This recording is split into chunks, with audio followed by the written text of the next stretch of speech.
लखनऊ में मुलायम सिंह के आवास पर अखिलेश और मुलायम के बीच एक अहम बैठक हुई। ये बैठक करीब 1.5 घंटे तक चली, फिर भी बेनतीजा रही। बैठक में अखिलेश यादव और मुलायम सिंह यादव ने 2017 चुनाव को लेकर अपनी बातें रखी।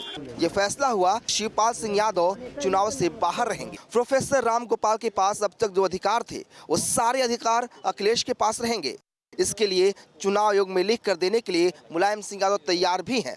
और पूरा पेच राष्ट्रीय अध्यक्ष पद को लेकर फंसा है। ना तो मुलायम सिंह यादव इसे छोड़ना चाहते हैं और ना ही अखिलेश इसे चुनाव से पहले मुलायम सिंह यादव को देना चाहते हैं।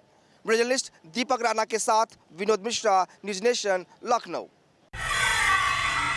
कांग्रेस पार्टी के राष्ट्रीय उपाध्यक्ष राहुल गांधी ने कांग्रेस प्रेसिडेंट सोनिया गांधी, अपनी बहन प्रियंका गांधी और पार्टी के वरिष्ठ नेताओं के साथ अपने निवास स्थान पर 5 राज्यों में होने वाले विधानसभा चुनाव के मद्देनजर ली अहम बैठक।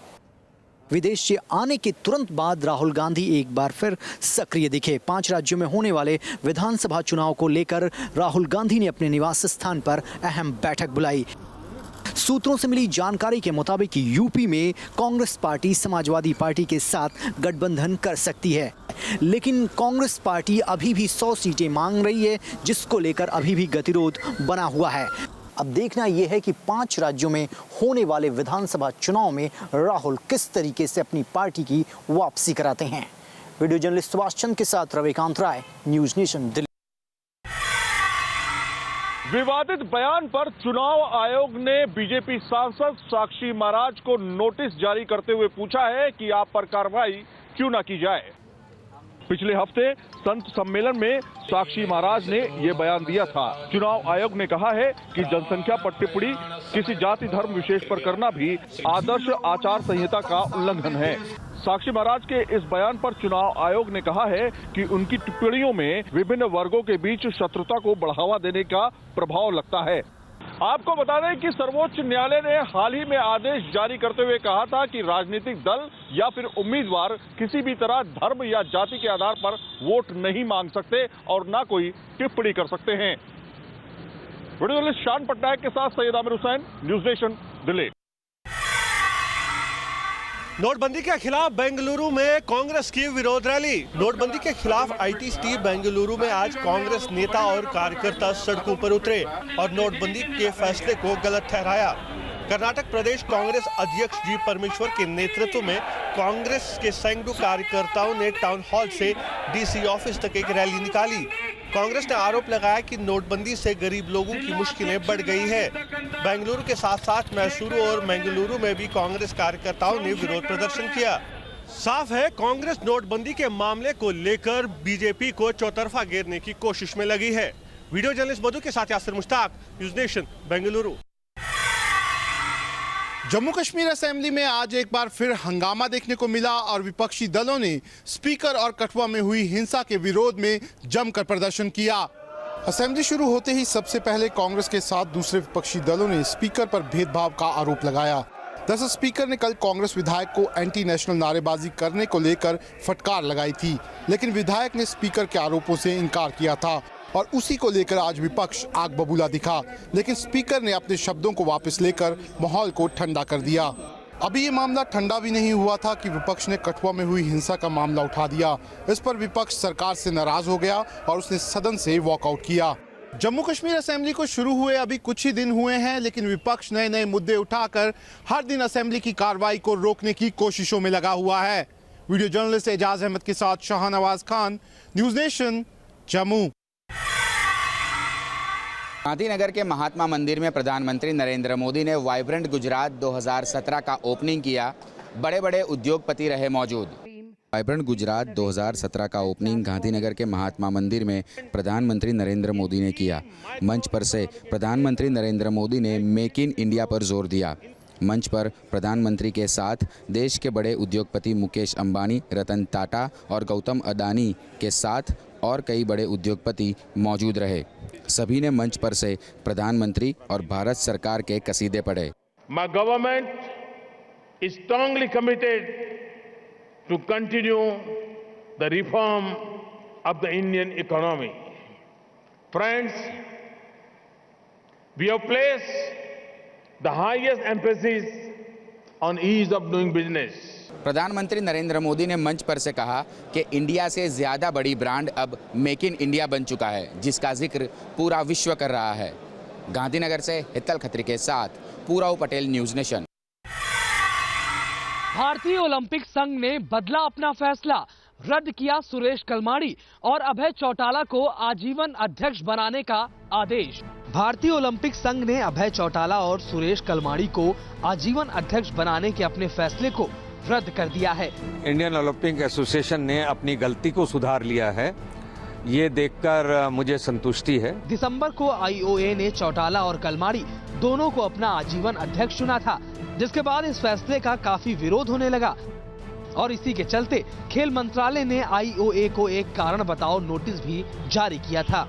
संतोषजनक उत्तर न दे पाने के कारण खेल मंत्रालय ने आईओए को तब तक के लिए निलंबित कर दिया था जब तक संघ अपना फैसला वापस नहीं लेता, जिसके चलते ही अब ओलंपिक संघ ने अपना फैसला रद्द कर दिया है। वीडियो जर्नलिस्ट जयराम के साथ गौरव अरोड़ा, न्यूज़ नेशन, दिल्ली।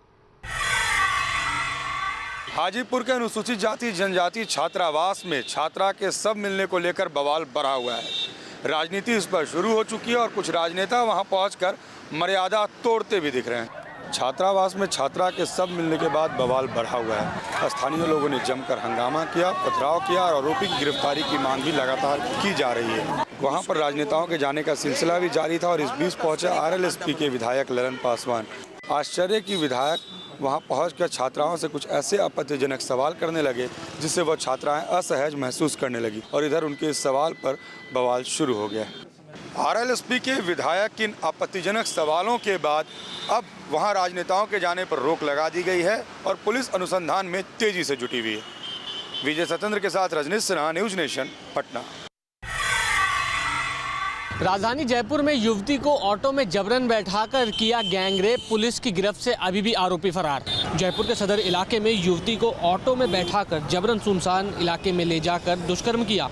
बताया जा रहा है कि युवती उत्तर प्रदेश के मैनपुरी की रहने वाली है। जयपुर में अपने पिता के साथ रहती है और अलवर में एसएससी की परीक्षा देकर जयपुर लौटी थी। हालांकि पुलिस अधिकारियों ने बताया कि तीनों युवकों ने तो पहले पीड़ित महिला को पूरे शहर भर में घुमाया और उसके बाद एक पार्क में ले जाकर दुष्कर्म किया और फिर जगतपुरा में छोड़ दिया। हालांकि पुलिस अधिकारी तमाम सीसीटीवी फुटेज खंगाल रहे हैं ताकि जल्द से जल्द इन आरोपियों को गिरफ्तार किया जा सके।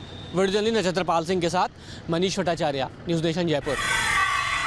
नॉर्थ कश्मीर के बांडीपोरा इलाके में सिक्योरिटी फोर्सेज और मिलिटेंट्स के बीच इनकाउंटर में एक मिलिटेंट मारा गया। आज सुबह सवेरे सिक्योरिटी फोर्सेज को बांडीपोरा के हाजिन इलाके में मिलिटेंट्स के होने की खबर मिली, जिसके बाद पूरे इलाके में कॉर्डन डाला गया और कांटेक्ट एस्टैब्लिश होते ही दोनों तरफ से फायरिंग शुरू हुई। इस इनकाउंटर में एक मिलिटेंट मारा गया, वहीं एक आर्मी जवान जख्मी भी हुआ। ये मिलिटेंट एक रेजिडेंशियल हाउस में छुपा हुआ था। इस मिलिटेंट के पास से काफी आर्म्स और एम्यूनिशन रिकवर किया गया है। वहीं सिक्योरिटी फोर्सेज ने अभी भी बांडीपोरा इलाके में अपना सर्च ऑपरेशन जारी रखा है। वीडियो जर्नलिस्ट मोहम्मद यूनिस के साथ Idris loan, news nation, Srinagar. सरकारी फंड का ब्यौरा न देने वाले एनजीओ पर सुप्रीम कोर्ट ने सख्त रुख अख्तियार किया है। सुप्रीम कोर्ट ने सरकार को निर्देश दिया है कि वो 31 मार्च तक हर हालत में ऐसे सभी एनजीओ का ऑडिट कराए और इसकी रिपोर्ट अदालत को दे। कोर्ट ने कहा कि आमदनी और खर्च का हिसाब न देने वाले सभी एनजीओ को ब्लैकलिस्ट किया जाए और उनके खिलाफ आपराधिक मामला दर्ज किया जाए। अदालत ने कहा कि एनजीओ को सरकार की ओर से दिया गया पैसा जनता का धन है और इसका हिसाब किताब जरूर होना चाहिए। अदालत ने सरकार से ये भी कहा है कि वो आगे एनजीओ को मान्यता देने के लिए नियम और गाइडलाइन बनाए और अदालत को भी इसकी जानकारी दे। सुप्रीम कोर्ट में पेश किए गए रिकॉर्ड के मुताबिक करीब 33 लाख रजिस्टर्ड एनजीओ में से सिर्फ 3 लाख एनजीओ बैलेंस शीट जमा कराते हैं, यानी बाकी एनजीओ के खर्च का कोई हिसाब किताब है ही नहीं। सुप्रीम कोर्ट ने एनजीओ की निगरानी न रखने के लिए सरकार को भी फटकार लगाई है। अदालत में इस मामले की अगली सुनवाई 5 अप्रैल को होगी। वीडियो जर्नलिस्ट सुमित कुमार के साथ अरविंद सिंह, न्यूज़ नेशन, दिल्ली। दिल्ली में नकली 2000 और 500 रुपए के नोट छापने वाले गिरोह का भांडाफोड़, 2 गिरफ्तार। दिल्ली पुलिस को जानकारी मिली थी कि कुछ लोग नकली करेंसी चलाने की कोशिश कर रहे हैं, जिसके बाद स्पेशल स्टाफ की टीम ने कृष्णा और आशीष नाम के 2 युवकों को गिरफ्तार किया और उनके पास से एक कंप्यूटर, प्रिंटर और 6,10,000 रुपए के 2,000 और 500 रुपए के नकली नोट बरामद किए। कृष्णा पेशे से ग्राफिक डिजाइनर है और आशीष मोबाइल टेक्नीशियन है। बहुत शुरुआती स्तर पर ही दिल्ली में नकली नोट छापने वाले इस गिरोह का भंडाफोड़ हो गया, लेकिन इस बीच ये लोग अपना नेटवर्क बढ़ाने के लिए कुछ लोगों को नकली नोट बांट चुके थे। पुलिस अब इनके नेटवर्क से जुड़े लोगों की गिरफ्तारी की कोशिश में जुटी है। साथ ही जो नकली करेंसी ये लोग बाजार में चला चुके हैं, पुलिस उसको भी ट्रैक कर रही है। वीडियो जर्नलिस्ट सौमित्र घोष के साथ Ruman Ullah Khan, news nation, Delhi. UP के बरेली में एक बड़ा सड़क हादसा हुआ है। इस हादसे में 6 लोगों की मौत हो गई है, जबकि 30 से ज्यादा लोग घायल हुए हैं। उत्तर प्रदेश के बरेली में 2 बसों की जबरदस्त टक्कर हो गई। यह हादसा फतेहगंज पश्चिमी थाना इलाके में हुआ। दरअसल यहां पार्किंग में खड़ी एक बस से दूसरी बस तेजी से टकरा गई। बस के अगले हिस्से के परखच्चे उड़ गए। उत्तर प्रदेश परिवहन की बस में 40 से ज्यादा लोग सवार थे। इस दुर्घटना में 6 लोगों की जान चली गई, जबकि 30 से ज्यादा लोग जख्मी हो गए हैं। घायलों में कुछ की हालत नाजुक बताई जा रही है।